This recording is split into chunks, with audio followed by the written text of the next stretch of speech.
Hi everyone, I'm just going to take you through the GymAware RS. If you have one of these new units, well done. If you have any troubles with them and get the tether tangled or have it internally get stuck, then should be a pretty simple fix. So there it is, we've got a unit now with it stuck. We'll go into the case. In here there's a service kit, and in the service kit there's a hex key.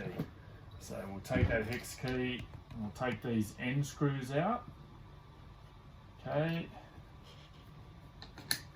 So there's just two to get out.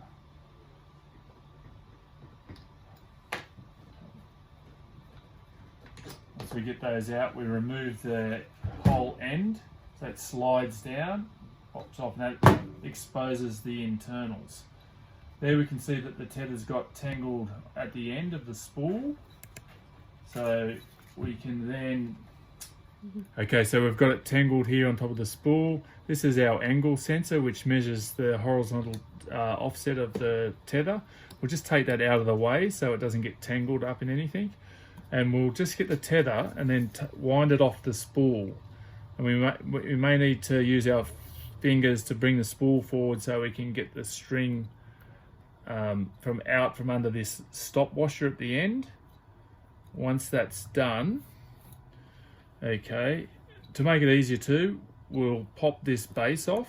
So this base is rubberized and it clicks out of position, so that exposes the unit. So now that we've got it untangled, we've got all this slack in the tether.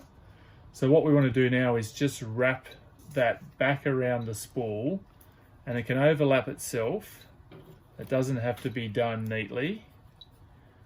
And then once you do that, you give it two more winds at the end. 1, 2, and come back to the top of the unit.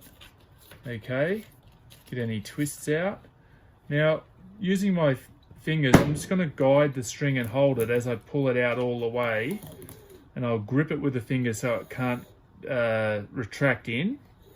I'm pulling it out. And that's okay, we're at the end now of the tether. It's on the end of the spool. Then I'll just let it wind back in and guide it in gently. And the spools just come all the way back in, and then it's tidied up the tether on the spool. So now we can slide in the angle sensor. Then this goes around the bottom pin, the string, and through the two top pins. Okay, so that's really important, and that'll measure the angle of the tether. Then we grab the cap, so we take that, align it correctly,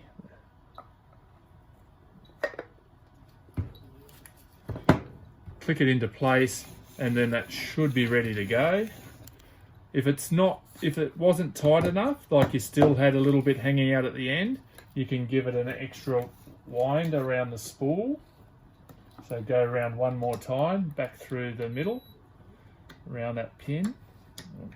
I just have to hold it in place with my fingers while it's open. Then put the cap on. Okay, so that retracts nicely. So the final steps are, you can clip the base on now. There's two big grooves along either side, so the base will clip into that. When you clip it in, just make sure your ends are pressed in. Sometimes they stick out, just press them in. Okay, and the last thing is to put the screws in using the hex key and just tighten those up. Once you've done that, you're ready to get back to use.